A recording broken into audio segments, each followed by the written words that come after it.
Eh bien, voilà, c'est parti donc pour l'édition numéro 15.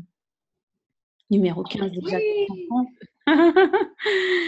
Numéro 15 donc le chapitre 15 du livre, du club du livre qu'on a lancé déjà il y a quelques semaines déjà, donc plus de 14 semaines. Sois toi et change le monde du docteur Denien. Une invitation irrésistible, sois toi et change le monde. Donc ce soir, on est nous, on change le monde. Et on est au chapitre 15. Êtes-vous prêt à être un leader? Moi, j'adore cette discussion. Je voulais la voir à Fondation.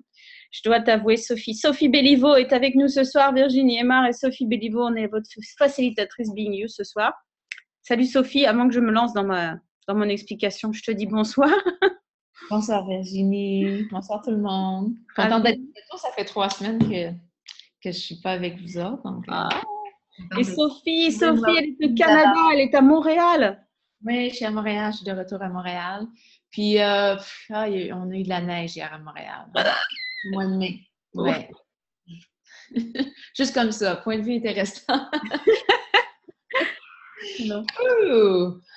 On s'en Alors, passe. Mais bon, alors, quoi d'autre est possible? quoi d'autre est possible, exactement. Moi, je allais me plaindre de Karlsruhe en Allemagne où on a eu froid. Aujourd'hui, non. On a eu chaud aujourd'hui. C'était bien, je ne vais pas me plaindre. Il y a eu du soleil, mais c'est vrai que jusqu'à présent, on était avec nos manteaux encore. Mais là, la neige, là, tu m'as battu, là. Ouais. Hum.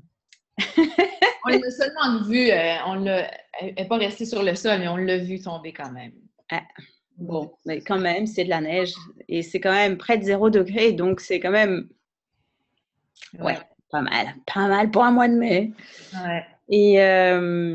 Et voilà. Est-ce qu'il y a peut-être des gens qui nous regardent d'une autre partie du monde, une autre hémisphère? Ou Ouais. peut-être c'est quoi maintenant?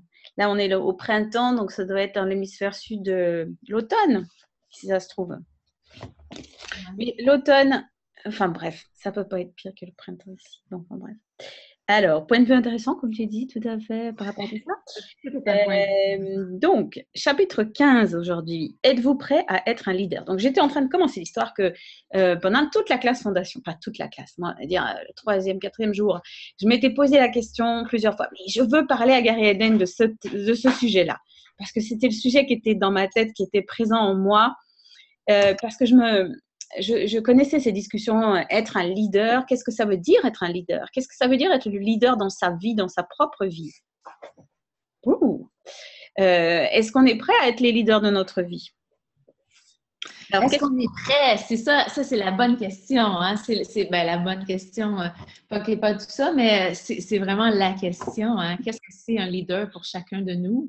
Ouais, c'est quoi les points de vue qui sont véhiculés dans la réalité d'aujourd'hui de ce que c'est qu'être un leader? Puis, qu'est-ce que c'est pour nous? Qu'est-ce que c'est pour vous? Qu'est-ce que ça veut dire d'être un leader dans sa qu'est-ce vie? que ça veut dire?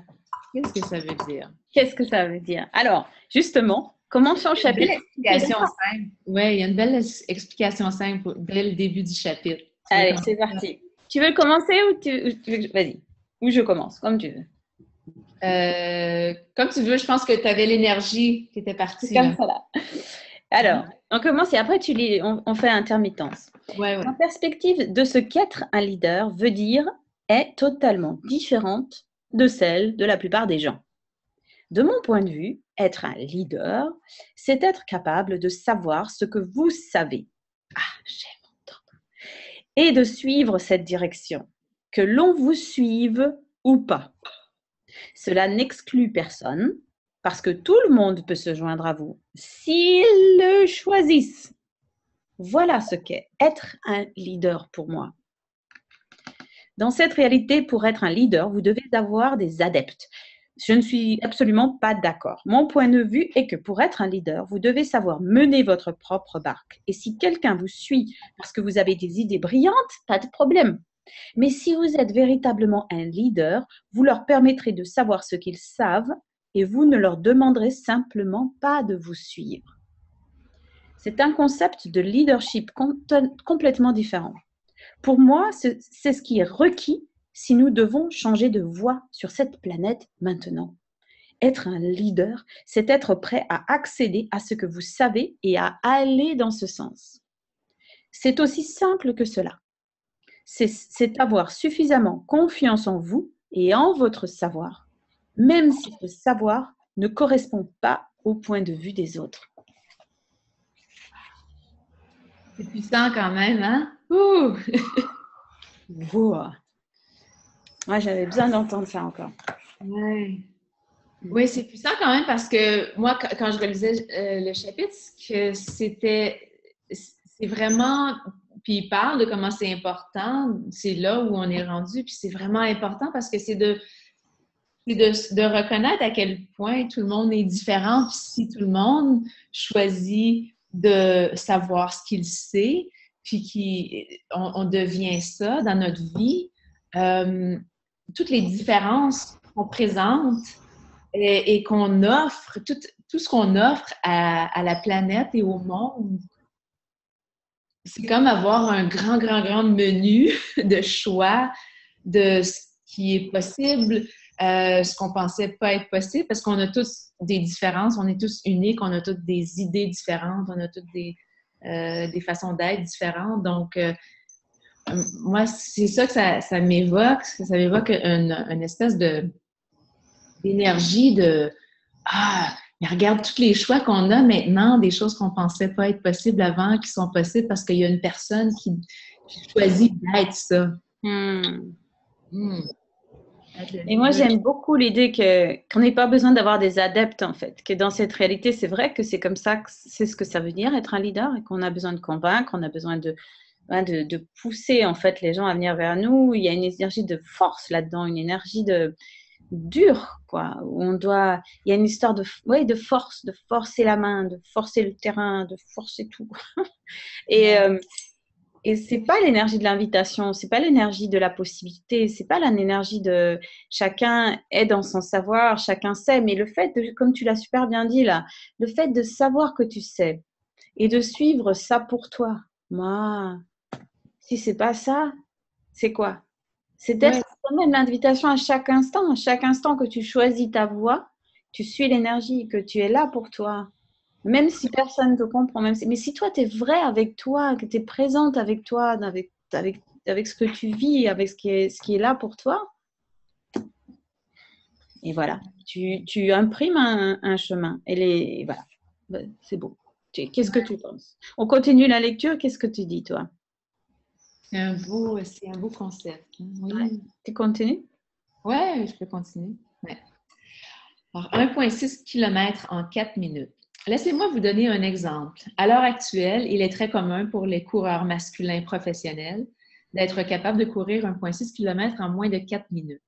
En fait, si vous ne courez pas 1,6 km en moins de 4 minutes, vous ne pouvez même plus être considéré comme un coureur de niveau universitaire, encore moins un athlète de niveau international. Donc, il y a très longtemps, des milliers d'années, bon d'accord, disons un millier d'années à partir du moment où il a été possible de mesurer le temps, l'idée de parcourir 1,6 km en moins de 4 minutes n'existait même pas. C'était une barrière qui était considérée comme impossible à dépasser. Jusqu'à ce qu'un jour, quelqu'un dise « Tu sais quoi, je peux le faire. » Littéralement, tous ses amis et toutes les personnes autour de lui ont dit « Tu ne peux pas le faire. Personne ne peut courir 1,6 km en moins de 4 minutes. » Et pourtant, son point de vue était « Oui, je peux. » Non, tu ne peux pas. C'est impossible. Tu n'as aucune chance. Tu n'y arriveras jamais.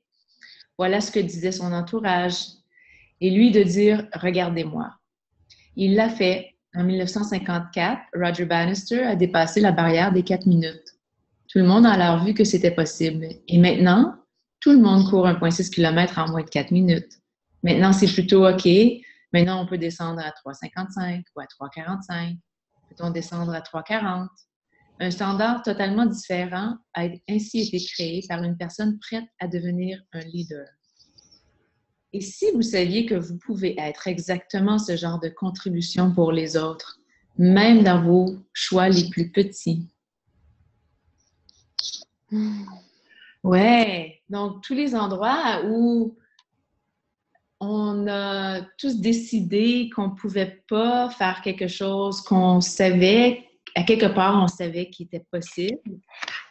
On a décidé et qu'on a acheté les points de vue des autres du fait que c'était pas possible. Et on s'est diminué par rapport à ça. Est-ce qu'on veut tout détruire, tout ça? Oui. Right, wrong, good, bad, pod, poc, online, chose. Ah, Moi, c'est ça. c'est génial. Ouais. Et là, j'ai en train de voir que Mina vient d'arriver. Salut Mina. Excusez-moi pour le retard. Bonjour, bonjour. Salut Mina. Salut Mina, super. Bonjour, Sophie. Super, génial. Donc, on est parti dans le chapitre 15, Mina, dans le leadership. Êtes-vous prêt à être un leader? Et on s'était dit la dernière fois avec Laurence, et là, on l'a continué avec Sophie, qu'on lisait un peu le livre pour changer un peu. On lit.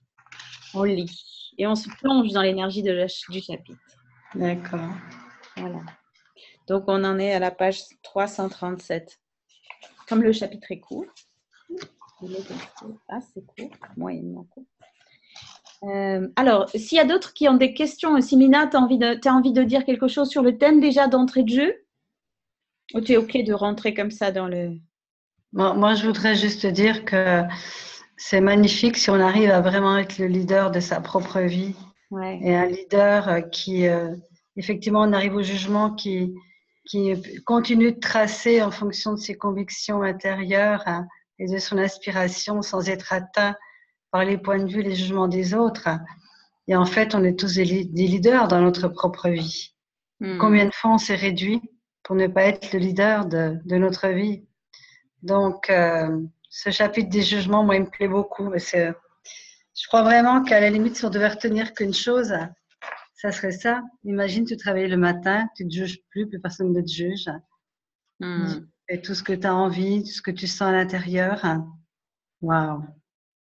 Quoi d'autre est possible? Quoi d'autre est possible, ma belle? Alors, je continue et après, ce sera à toi de te prendre la suite de la lecture, si tu veux bien. Mina, si tu as envie. Pas d'obligation. Alors, un jour sans jugement. Disons que vous êtes entouré de personnes ayant d'énormes jugements sur ce qui est juste ou faux concernant une certaine philosophie politique.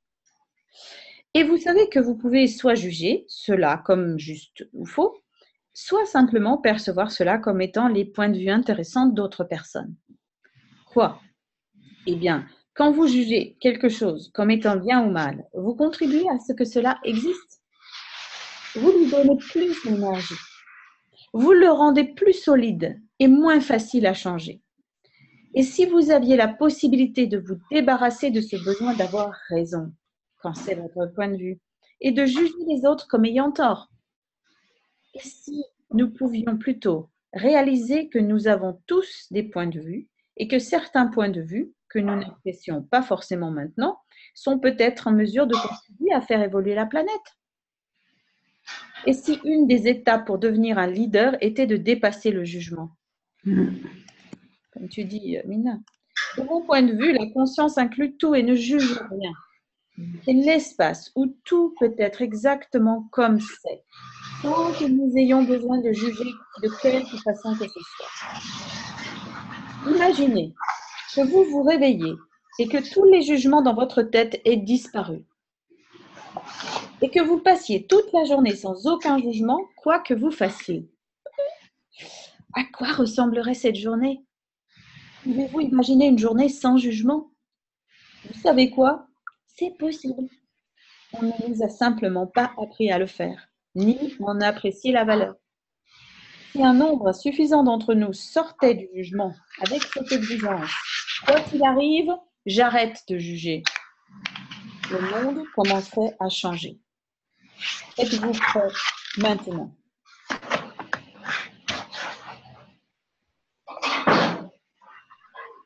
Moi, je suis prête. Êtes-vous prêts maintenant? C'est exactement ça. Êtes-vous prêts maintenant? Ceux qui nous écoutons là, qui sont en direct avec nous ce soir. Est-ce que vous êtes prêts maintenant? Est-ce que vous pouvez imaginer une journée sans jugement? Pour vous, beaucoup de bruit. Nadina, il y avait beaucoup de bruit. J'ai regardé il faut que je vois. Je vous mets sous mode muet et vous prenez le micro en cliquant en bas à gauche de l'écran.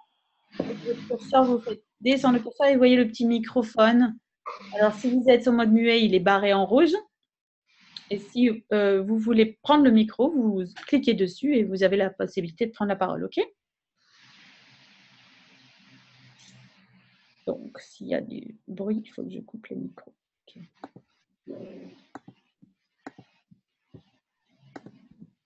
Moi, je voudrais dire quelque chose par rapport à la notion de leader. Parce que la notion de leader, elle peut être mal perçue, elle peut être perçue comme prendre le pouvoir en fait sur les autres. Et je crois que c'est une des raisons principales pour laquelle la plupart d'entre nous, on n'ose pas aller vraiment de l'avant. Moi, quand j'entends les personnes parler, souvent, elles ont peur d'être accusées, de prendre le pouvoir sur les autres, etc. Et je pense qu'il y a une différence entre être leader, c'est-à-dire porter vraiment ce qui nous enthousiasme à l'intérieur, la joie qui nous motive à l'intérieur d'aller de l'avant, parce que c'est vraiment quelque part porter une énergie qui nous appartient, enfin qui est là, qui nous anime. Ça n'a rien à voir avec être un leader pour amener les autres à venir avec nous. Pour moi, le véritable leader, il a besoin de personne en fait. Le véritable leader, il y va. S'il y a des personnes qui adhèrent ou qui adhèrent pas, ça changera rien à son action et à cette détermination. Et c'est ça, à mon avis, qui fait la différence. Et un jour, j'avais entendu quelqu'un qui disait, en fait, je veux pas prendre mon côté leader parce que j'ai peur de prendre la place des autres. Et en fait, quelqu'un avait répondu, c'est pas toi qui prends trop de place, c'est les autres qui prennent pas la leur.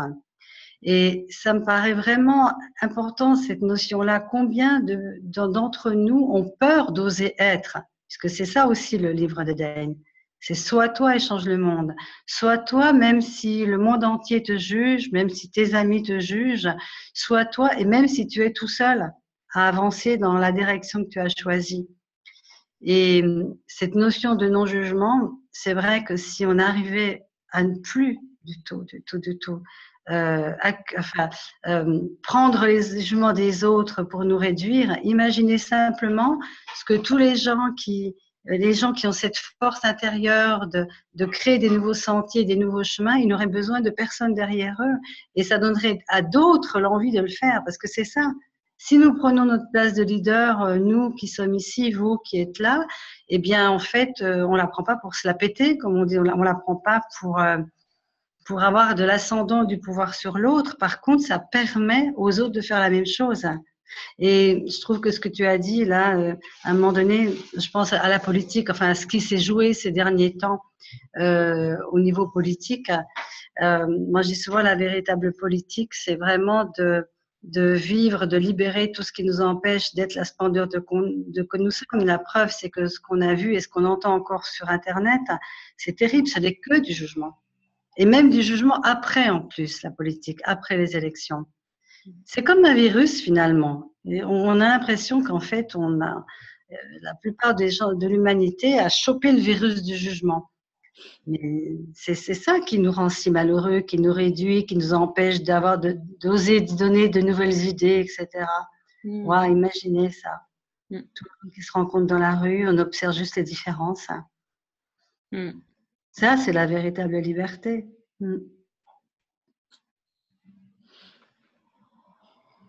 Alors, est-ce que tu aurais envie de lire la suite, Mina, ou tu veux qu'on continue? Comment tu voudrais faire?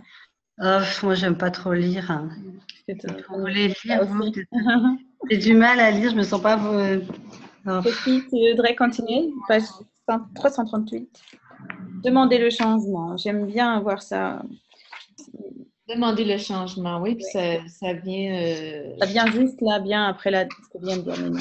Oui, bien avec ce que Mina disait, parce que c'est vraiment, tu sais, avec tout ce qui se passe et tous les jugements qu'on voit et tout, ben, c'est vraiment encore plus, c'est là que c'est le plus important de voir comment nous, on peut être une invitation et juste en étant nous, en étant l'énergie de ça à travers, parmi tous ces jugements-là, qu'est-ce qu'on peut contribuer juste en étant le leader de notre vie, puis en étant cette énergie-là.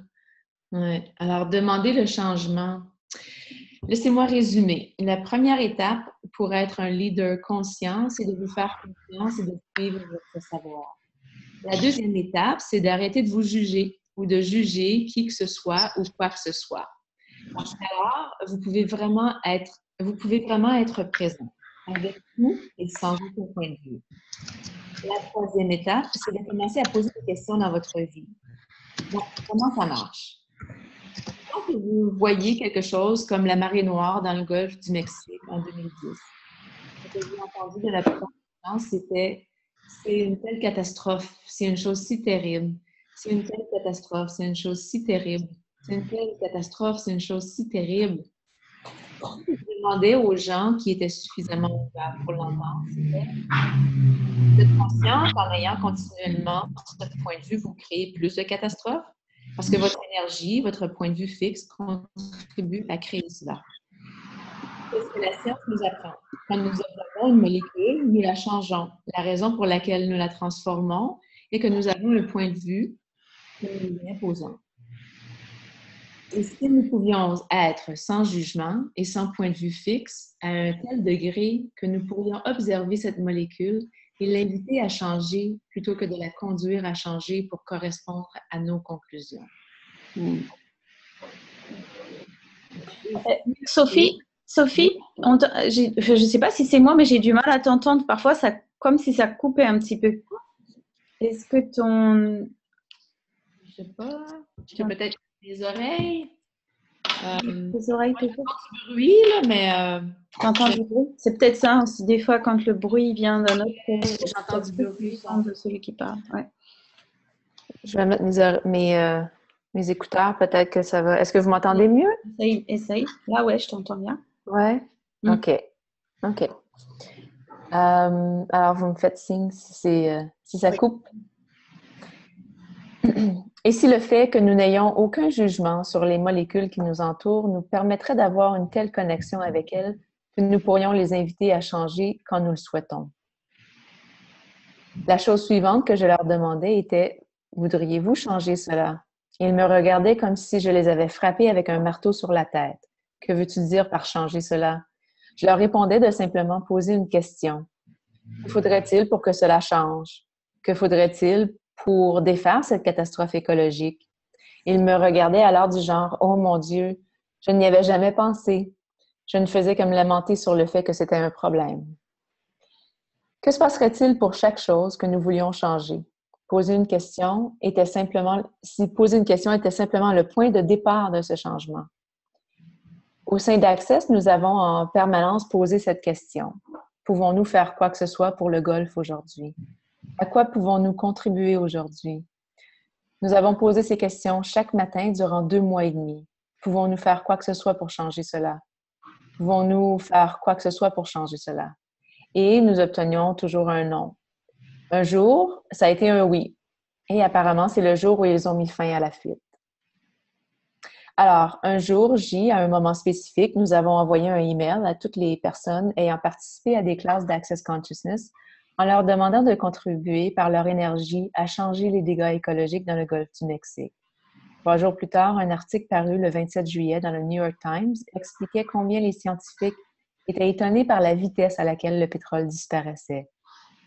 Le 4 août, le New York Times publiait un article disant que la plus grande partie du pétrole avait disparu et que ce qui subsistait était une menace bien moindre pour l'écologie et l'écosystème qu'il ne l'avait pensé.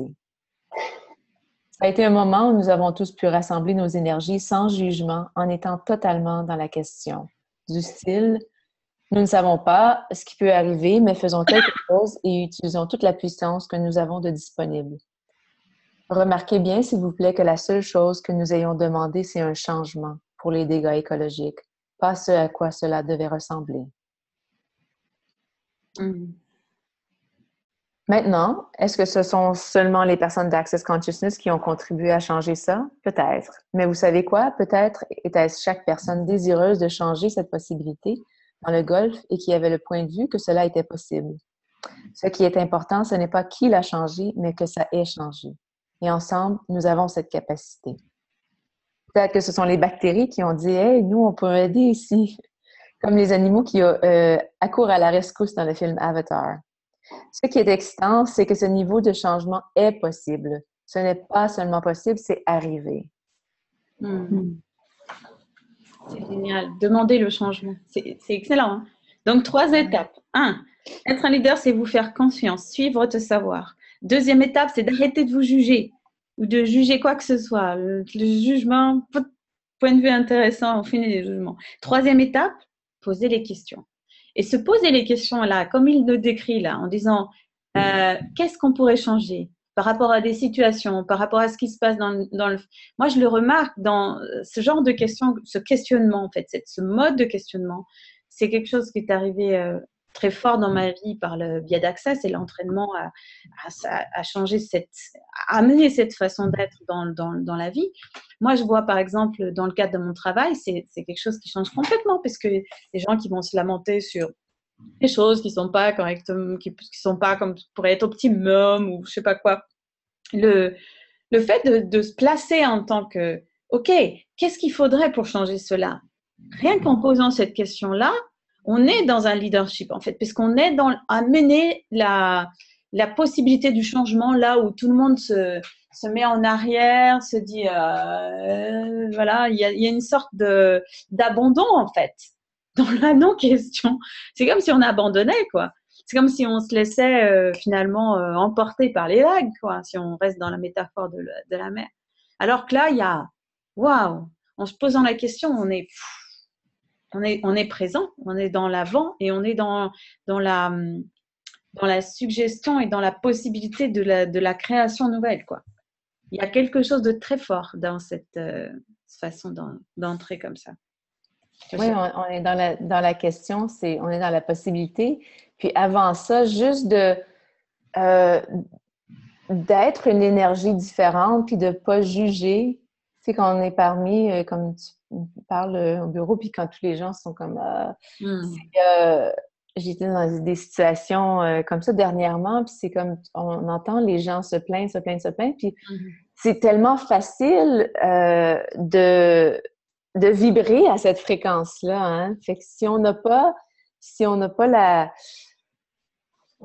la confiance en soi, justement, de voir est-ce qu'il y a une autre possibilité ici, puis d'être cette possibilité différente-là, c'est facile quand même de vibrer à la même fréquence. Donc, de ne pas être dans le jugement de ces points de vue-là et de ne pas être dans le jugement de notre point de vue et de savoir qu'il y a une autre possibilité, c'est énorme, c'est énorme. Puis on n'a même pas besoin de pousser rien. On a juste besoin d'être. Ouais. Oui, pour moi, le côté leader dont parle Dane, c'est vraiment aller dans l'inconnu. C'est aller dans l'inconnu de toutes les possibilités qu'on ne sait pas qui existent. Parce qu'il y a une forme de leadership dont on parle des fois, mais qui pour moi ne me semble pas être du leadership, c'est quand on répète toujours la même chose.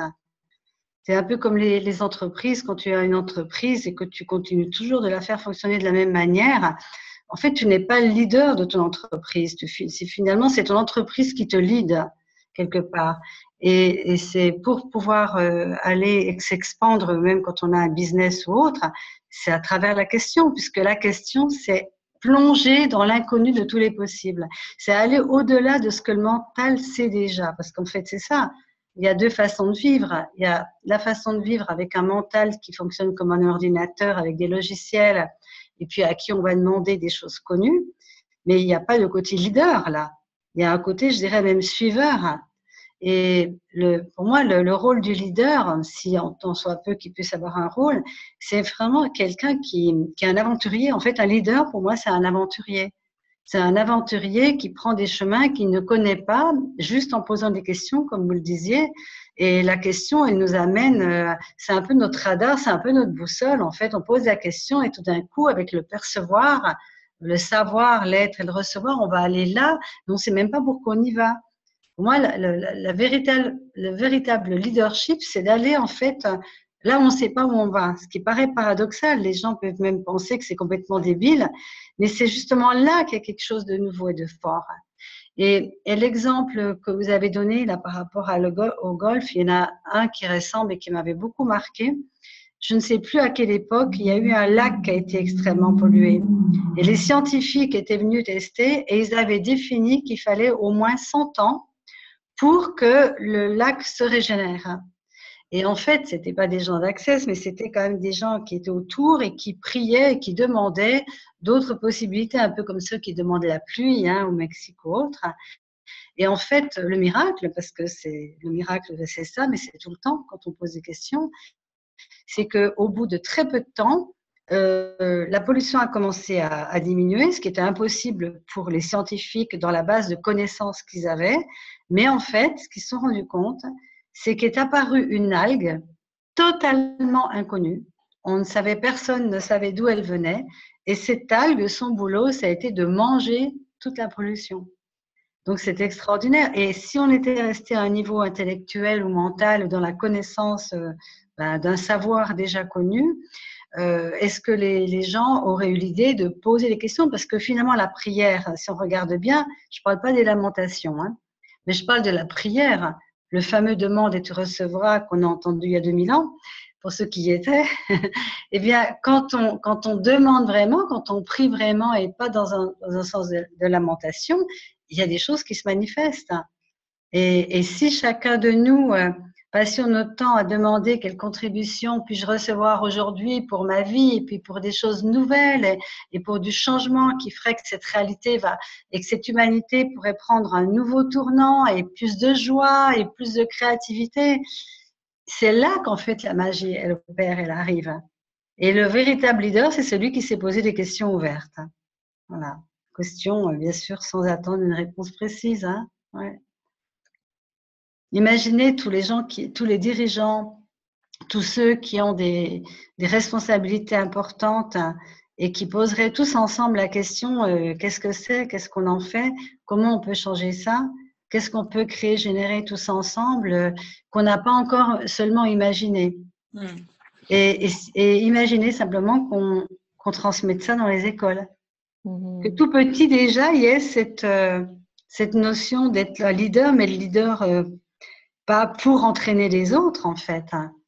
Un leader pour suivre vraiment cet élan intérieur qui nous amène à prendre des chemins qui n'ont jamais encore existé peut-être.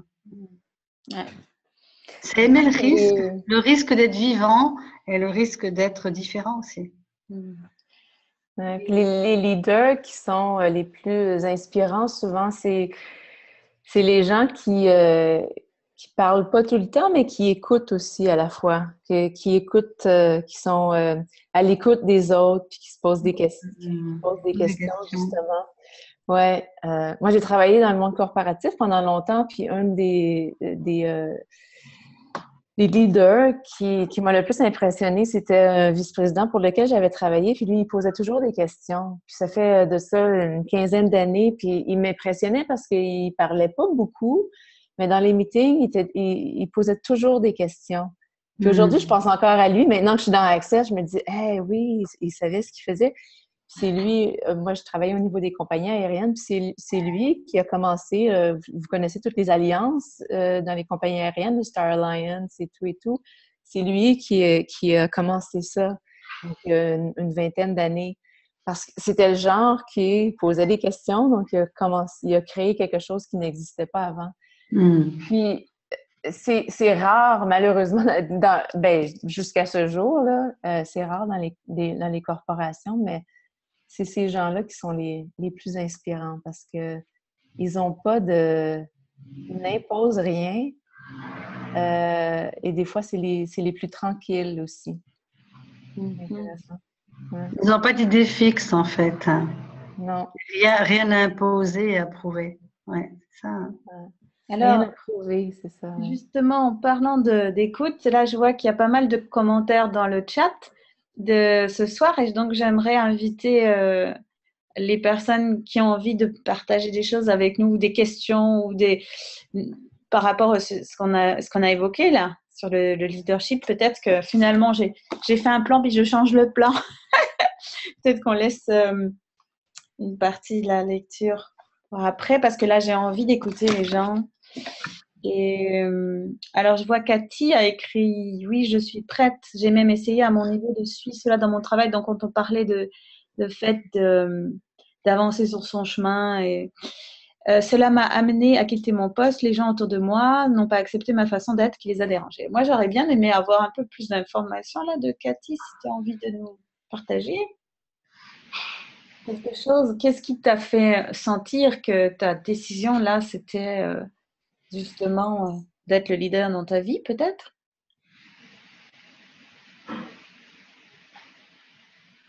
Je ne sais pas si Cathy, tu as la possibilité de nous parler en direct ou par le chat. Non. Aussi à Evelyne qui a dit « Je ressens le fait d'être leader comme une énergie qui part de moi et qui me fait avancer. » Jean-François nous dit « Leader ou novateur ?» Donc, s'il y en a qui veulent prendre la parole, là, c'est le moment. C'est Cathy, Evelyne, Jackie, Jean-François. Moi, je ressens bien ce que dit Jean-François sur la notion de leader innovateur, parce que dans l'esprit quand même de Dane et de Sois toi et change le monde et puis d'Accès, pour moi, ça veut dire ça, leader. C'est innover, comme vous venez de le dire, Virginie et Sophie, en posant des questions. Donc peut-être la définition du mot leader, je disais au départ, c'était pas toujours bien perçu parce qu'on imagine le leader vraiment comme étant quelqu'un qui dirige les autres en fait et qui est au-dessus des autres. Mais là, dans le cadre du sujet d'aujourd'hui, moi je dirais c'est l'inverse. C'est vraiment, comme dit Evelyne, une inspiration intérieure, c'est-à-dire une action qui vient non pas du mental, mais qui vient comme une intuition et une force. Et puis, moi, ce que je sens dans le leader, dans ce leader-là, on va dire, c'est la notion d'enthousiasme et de joie. Parce que ça, c'est un sacré moteur qui porte. Et souvent, quand on pose des questions et qu'on reçoit une synchronicité, souvent il y a une certitude intérieure de joie, comme ah oui, c'est ça en fait, il y a quelque chose. Et ce moment-là, il n'y a rien qui peut nous arrêter en fait. La seule chose qui pourrait arrêter, c'est le mental ou les jugements. Mais quand tu es dans l'enthousiasme et dans la joie, souvent tu les perçois même pas en fait.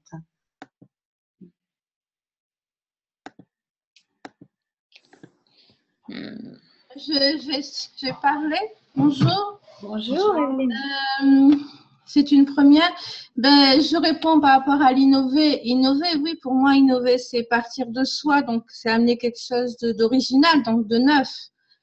Si ça part de moi, c'est neuf. Si c'est dans l'instant, dans la présence, ce que j'amène, ça sera toujours dans l'innovation. En fait, oui, ça, c'est leader, c'est vraiment se suivre à l'intérieur et l'extérioriser et amener forcément quelque chose qui est nouveau parce que ça naît au moment où ça s'exprime. Et moi, dans cette présence, à ce qui est en moi pour si je suis leader, c'est que j'arrive à l'exprimer, à le sortir de moi pour le mettre au monde, quoi. Moi, j'ai une petite question là par rapport à novateur et cette idée-là. Parce qu'il y a une espèce de… Est-ce qu'on est vraiment libre? Parce que moi, je serais bien aimé ce que tu viens de dire, Evelyne, là, sur ce qui vient de toi, là, ce qui est dans la présence, dans le moment, il y a quelque chose qui vient de toi. Mais est-ce que le fait de se poser la question, est-ce que c'est innovant ou novateur ou… est-ce que ça ne nous amène pas à justement entrer dans une comment dire, dans un exercice mental où il faut regarder est-ce que ça rentre dans ce cadre-là ou ça rentre pas dans ce cadre-là. Le fait de se poser la question de la novation ou pas de la novation, est-ce que ça nous amène pas à en fait entrer dans un mode de jugement par rapport à cette énergie, comme tu l'as bien décrite avec tes mains, comme ça, qui vient de toi, comme ça, qui émerge, qui vient du moment. C'est une question que je me pose, je me demande. Peut-être plus dans l'idée que c'est neuf. Ouais, mais l'idée que c'est neuf, elle est bien par rapport à quoi? Neuf par rapport à quoi? C'est neuf parce que ça s'exprime à ce moment-là, quoi. Ouais. Est-ce qu'elle a besoin d'être qualifiée finalement? Ouais, non, c'est un élan, c'est ce qu'elle disait Mina, c'est être leader, c'est ça, c'est d'être dans cet élan, dans cette vie qui est en moi et que je la laisse s'exprimer. Donc, il n'y a rien à dire, c'est la vie qui s'exprime. C'est ça. Après, ça peut paraître neuf à l'extérieur ou novateur, mais en fait, c'est simplement l'expression de qui tu es qui se montre. Et puis, oui, après, on peut dire c'est neuf, c'est leader, enfin, c'est le vivant, je crois. Tu ne crois pas que c'est le côté inconnu? À partir du moment où tu vas dans l'inconnu, tu es dans l'innovation. L'inconnu, c'est quelque chose que tu ne connais pas. Je pense que c'est plus dans ce sens-là. Parce que sinon, il y a Krishnamurti qui a écrit un livre qui s'appelait Sortir du connu. Et ça m'avait intéressé parce que, en fait, si tu regardes bien, il y a une répétition dans le monde qui empêche le changement, en fait. Ça rassure le connu. En fait, c'est quelque chose qui rassure. Et en général, quand il n'y a pas de changement, c'est parce que ce qui est déjà connu, même si c'est pas agréable, il y a une zone de confort, on va dire. Donc il peut y avoir une petite zone d'inconfort d'aller dans l'inconnu, mais je dirais peut-être plus d'excitation quand même. L'excitation de l'inconnu, de demander. Je sais pas, quand tu demandes puis tu sais pas ce qui va arriver, c'est un peu comme une surprise qui va arriver et que tu ne sais pas encore ce que c'est. Et il y a tout qui peut émerger de là.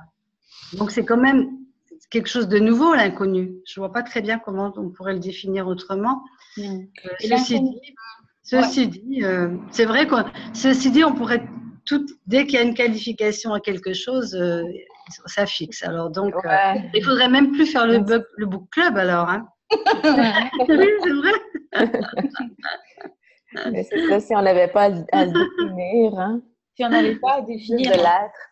Ce qui vient de l'essentiel, c'est de pouvoir les lâcher, les points de vue. L'essentiel, c'est de pouvoir les lâcher. On les a 5 minutes, puis après, on passe à autre chose. Oui, exactement. Tout ce qui permet de nous de donner cours, en fait, cette expression. Oui, Annabella, tu voulais dire quelque chose? Oui, j'étais en train de penser. Bonsoir à tout le monde.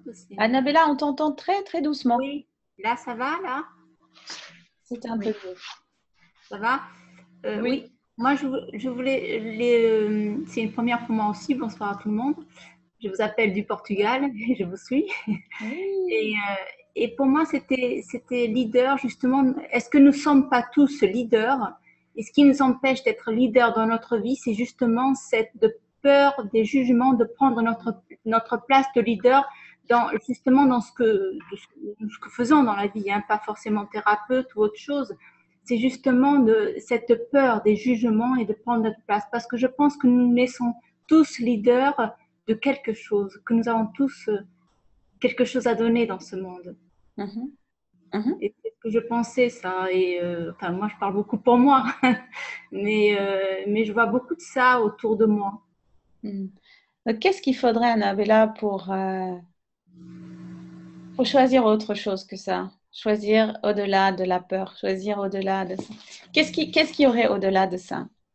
Qu'est-ce que tu sais, toi, de ça? Moi, ce qui a beaucoup transformé, c'est la notion juste de plus regarder, enfin, de plus être atteinte par les jugements des autres. Il y a une espèce de liberté qui est dans ça. C'est même pas forcé, c'est venu tout seul, quoi. C'est du fait qu'on a cette liberté, on a plus peur de ces jugements, on est comme on est, et là, on reprend notre place de leader. Il me semble. Est-ce que justement, c'est tout simplement donner son propre parfum au monde. Moi, j'aime beaucoup cette image que nous sommes tous les fleurs du jardin du monde et qu'une marguerite, son rôle, c'est d'être une marguerite joyeuse, épanouie. Elle est le leader de son épanouissement et puis une rose, elle va être une rose. Et qu'être leader, justement, c'est être soi dans sa plus magnifique expression et que c'est jamais regarder à côté, regarder comment l'autre lui est. Et j'aime beaucoup ce que tu dis. On connaît tous les leaders. Oui, on est leader de notre propre vie. On a vraiment à libérer ce parfum. On a ôté souvent l'image, c'est de la cloche qu'il y a tellement de merveilleuses personnes sur cette planète, l'humanité, et que c'est comme si elles avaient une cloche sur elles, tu vois, et qui les empêche de s'ouvrir, en fait, de fleurir. J'aime beaucoup ce mot fleurir. Et si on note la cloche, eh bien, on va tous, il y a cloche chez les jugements, c'est la dépréciation, c'est la comparaison, enfin, tout ce qu'on connaît, hein, voilà. Et s'il n'y a plus ça, ben, on est juste là en train de fleurir, fleurir, fleurir dans la joie d'être. Et le véritable leadership, c'est sûr, c'est celui-là. C'est celui qui peut changer l'humanité. Si chacun fleurit là où il est, quel merveilleux jardin que la planète Terre, hein. Chacun va donner sa différence, sa beauté, ouais, son expression. Et chacun joue sa note de musique et ça fait Oui. une superbe symphonie. Oui, exactement. Dans la symphonie du monde.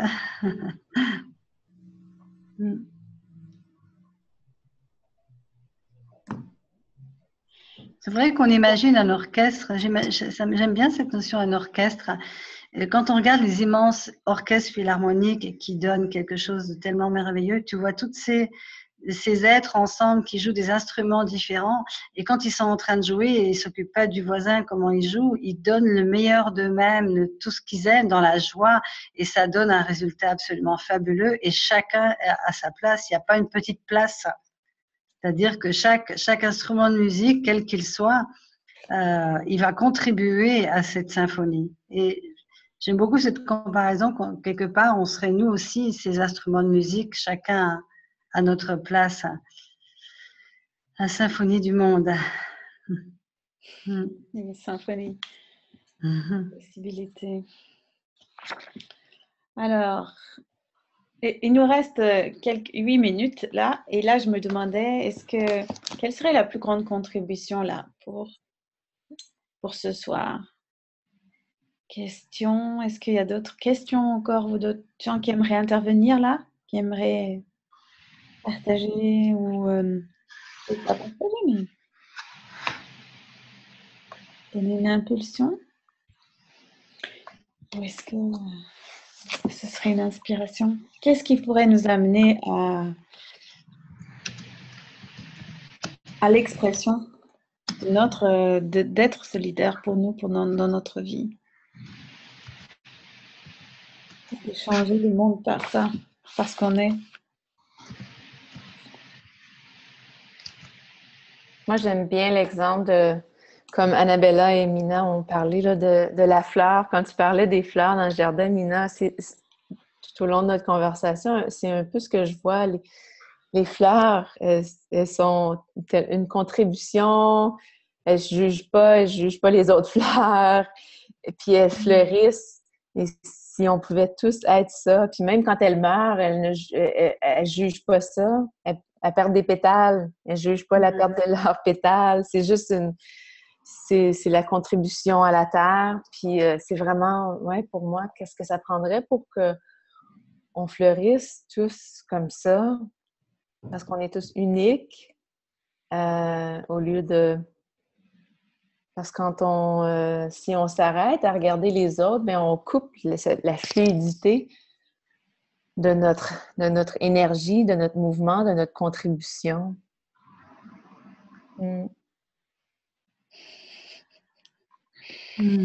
Alors, Cathy, dans le chat, nous dit, moi je reprends un peu ce qui...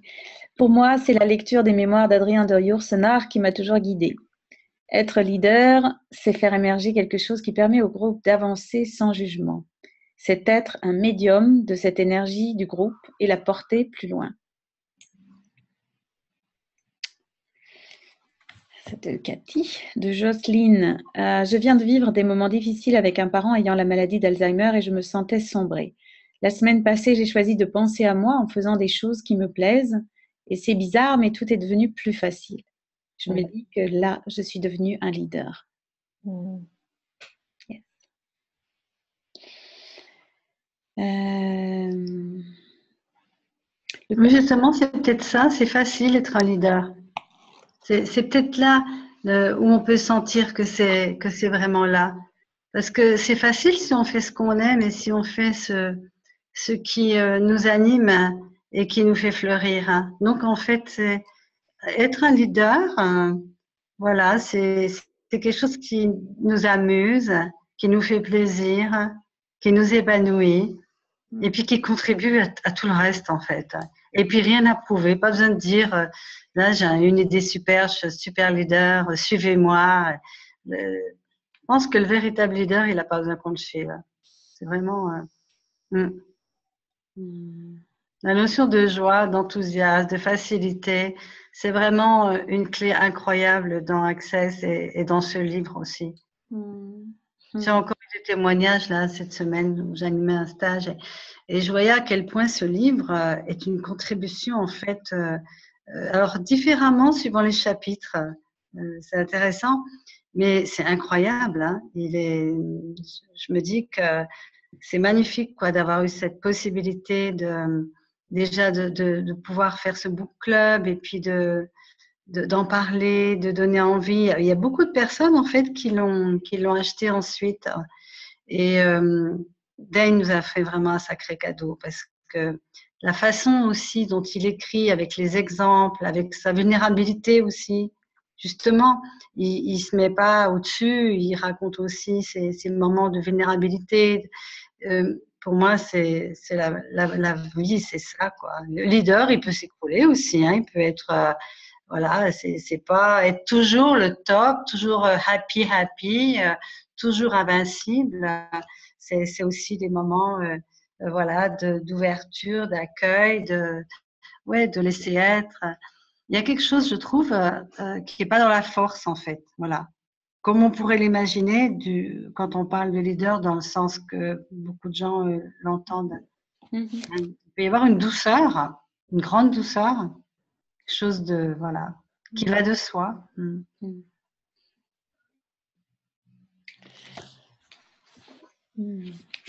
Jackie dit, ça m'a fait sortir d'une énorme déprime, m'a redonné goût à la vie, comment ça devient encore mieux que ça. Oui.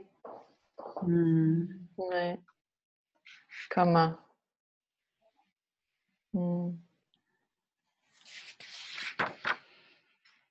Alors, est-ce qu'il y a quelqu'un qui voudrait réagir sur la phrase de Cathy? Cathy qui demande un éclaircissement sur le passage sur les mines, qui est page 342. Dans le passage où Dane dit... je vais reprendre le passage et après peut-être Mina aussi, Sophie, vous voulez dire quelque chose là-dessus? On n'a pas encore trop de temps, mais on va finir peut-être ça, justement, sauter sur les mines. Donc, vous faites partie des rares personnes sur cette planète qui désirent effectivement que les choses changent. Et vous êtes la seule personne dans votre vie qui soit capable de générer, créer et instituer ce que vous voudriez recevoir dans votre vie. Si vous ne pouvez pas vous honorer suffisamment d'être cela pour vous-même, comment pouvez-vous créer ce que vous voudriez dans votre vie? Vous devrez toujours stopper tout ce qui crée du jugement ou le fait d'être jugé, ou d'être un ennemi dans l'univers de quelqu'un d'autre. Laissez-moi vous donner 2 possibilités différentes pour naviguer dans le champ de mine que nous appelons cette réalité. Bon, le champ de mine, c'est cette réalité. Vous pouvez continuer le truc d'avancer à petits pas dans la vie en essayant d'éviter de vous placer sur la mine que quelqu'un d'autre a posée, en évitant de vous faire des ennemis, en adoptant des points de vue limités des autres, et puis boum, un jour, vous mettrez le pied au mauvais endroit et vous exploserez. Douloureusement, encore et encore. Chaque fois que vous essayerez de marcher sur la pointe des pieds autour des jugements des autres. Maintenant, imaginez qu'une autre façon d'être dans le monde vous fasse dire « Oh, une mine !» et vous marchez volontiers dessus s'il est temps de la faire sauter. Alors que la mine explose autour de vous, vous remarquez simplement « Génial, c'était vraiment bruyant et extrêmement cool. Comment ça devient encore mieux que ça ?» Et vous n'explosez pas, vous n'êtes pas détruit. Vous pouvez avancer dans la vie en marchant sur autant de mines qu'il est nécessaire de marcher pour changer la face du monde. Et si cette mine facilite l'accès à la conscience, sautez dessus, allez-y, faites-le. Vous devenez une énergie d'être qui ne s'excuse pas d'être elle-même. C'est un peu comme me voilà. Tout ce qui ne permet pas à cela d'apparaître, allez vous le détruire, le décret, s'il vous plaît. Right, wrong, good, bad, but poker, 9 shots, poison, beyond.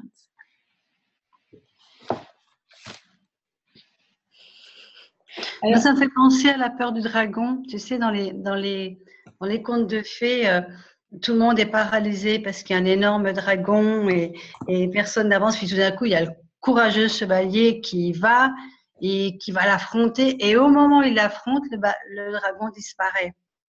c'est comme si en fait, toutes ces peurs qu'on a, c'est tellement notre mental qui nous dresse des dragons et des mines partout. Et à un moment donné, quand tu y vas et que tu donnes la main à la conscience et que tu es là, comment ça devient encore mieux que cela? Quoi d'autre est possible? C'est comme si tu deviens invincible et qu'il n'y a plus d'obstacles. Les obstacles, ils sont dans la tête, en fait. C'est des obstacles qui sont mentaux, en fait. C'est ça. Moi, ça me fait penser à Indiana Jones quand il marche dans le vide et que le pont enfin, il y a un pont de lumière qui se manifeste à ce moment-là. Ça me fait penser à ça aussi. J'adore ce film. Ah ouais, mais c'est vrai que cette scène, elle est incroyable. Quoi. Vraiment ça, c'est je saute dans le vide et puis en fait, il n'y a pas de vide. Excellent. Oui, puis c'est ça, les mines dont il parle, c'est les jugements des autres. Hein. Donc, si on est capable de juste baisser nos barrières puis juste recevoir les jugements des autres, je pense que c'est ça, c'est là où il va, c'est d'être capable de recevoir les jugements. Puis de recevoir les jugements, ça ne veut pas dire de les prendre puis de les garder, mais c'est de juste les laisser passer puis de les voir comme des points de vue intéressants. C'est parce que c'est juste les points de vue des gens. Et donc, d'aller dans la vie, de marcher et d'être soi sans, même avec les jugements, parce qu'il va toujours en avoir des jugements. Ben, pour un moment, en tout cas, on est là pour changer ça. Et qu'est-ce que ça prendrait pour qu'il y en ait moins? Mais pour le moment, il y en a beaucoup. Mais qu'est-ce que ça prendrait pour qu'on ne soit pas affecté avec tout ça? Puis c'est de les voir comme des points de vue intéressants. Puis je pense que c'est de ça dont il parle. Puis oui, Cathy, tu dis je préfère les éviter. C'est ce qu'on a tendance à faire. Puis quand on les évite, bien, on a tendance à monter nos barrières. Puis quand on a nos barrières d'élever, on est moins soi-même. Donc, qu'est-ce que ça prendrait pour juste baisser les barrières? Puis on perd de l'argent. Oui, on perd de l'argent, beaucoup. Ouais. Merci les jugements. Je suis riche, encore. Ah oui. Ouais. C'est vraiment d'arriver à ce point-là puis de dire oui, merci pour ton point de vue, merci de penser à moi. Moi, je trouve ça extraordinaire, ce passage, d'accueillir les jugements et on gagne $5 000 et puis si on y résiste, on perd $10 000. Moi, ça a changé ma vie. Je crois que s'il y a une chose qui a bien changé dans ma vie dans Access, c'est cette prise de conscience-là que si je peux accueillir les jugements, je peux tout accueillir, je ne ferme plus rien. Et puis, je deviens riche, tellement riche. Et je me suis rendu compte que ce n'était pas une métaphore, que c'était vrai. Parce que chaque fois qu'on refuse des jugements, on se réduit et on réduit notre talent, nos possibilités et on réduit toutes nos capacités. Et pour moi, au début, tout au début que je faisais fondation, il y a 4 ans, je voyais ça comme une métaphore. Je ne voyais pas ça comme une réalité tangible dans la matière, avoir de l'argent pour en avoir. Pour moi, c'était un peu comme une histoire qu'on raconte. Mais j'ai pu voir l'impact que ça avait. J'ai pu aussi voir le nombre de fois dans ma vie où j'étais arrivée à un moment donné où ça fonctionnait bien pour moi, donc ça attirait des jugements, et là, j'arrêtais. C'est-à-dire que je stoppais ma capacité. Et tous ceux qui ont fait ça et tous ceux qui continuent de le faire, allez vous détruire ça maintenant. Parce que c'est vraiment presque un affront à la conscience. Moi, j'ai vu ça comme un affront à la conscience quasiment, qui nous donne du talent, qui nous donne des capacités, mais parce qu'on a peur des jugements, allez hop, on arrête tout. Et il y a vraiment, c'est peut-être ça justement pour moi la grande clé du changement de la planète. C'est vraiment ce côté d'y aller. Et alors maintenant que je sais que ça me donne de l'abondance, c'est encore plus stimulant, quoi. C'est waouh! Ça va encore plus changer ma réalité. Yes. Super. Ouais, quelles sont les possibilités infinies. Et le chapitre finit là sur revendiquer la puissance de soi Et tout ce qui ne permet pas, donc, allez vous revendiquer, posséder et être maintenant la puissance et la conscience que vous êtes véritablement. Pour finir là sur cet élan-là que nous donne Mina sur la création de notre réalité financière.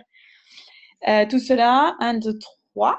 Elle a proposé un 1, 2, 3 pour tout changer. Right, wrong, good and bad, pot and pock, online, shorts, boys and beyonds.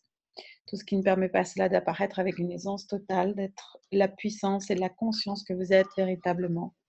Right, wrong, good, bad, pot, pock, online, shorts, boys and beyonds. Et s'il y avait une façon de vivre qui allait au-delà de ce que nous avons tous pu imaginer? Et si la Terre nous demandait de laisser tomber toutes les limitations que nous nous sommes imposées et d'accueillir la magie que nous sommes réellement? Que pouvez-vous choisir qui créera le résultat que vous désirez générer dans le monde? Tout ce qui ne permet pas à cela d'apparaître, allez-vous le détruire, le décréer totalement. Right and wrong, good and bad, pot and pock, online, shorts, boys and beyonds. Yes. Voilà. Donc, 22h06, on arrive au terme de notre soirée ce soir-là. Est-ce qu'une dernière remarque, Nina, Sophie ou quelqu'un voudrait encore finir? Soyons chacun, chacune les leaders de notre réalité. Le monde changera dans la joie, dans la facilité, dans la joie, dans la gloire.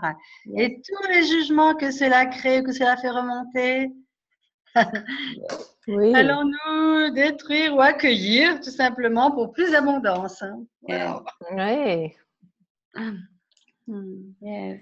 Right. Ouais, puis pour ceux et celles qui nous écoutent puis qui disent « Ah oui, ça c'est pour tout le monde, mais pas pour moi. » Allez-vous tout détruire, décréer et reconnaître, justement, oui, revendiquer votre puissance, puis reconnaître que c'est vraiment, c'est tout le monde. C'est vraiment chacun. Il n'y a pas d'exception ici.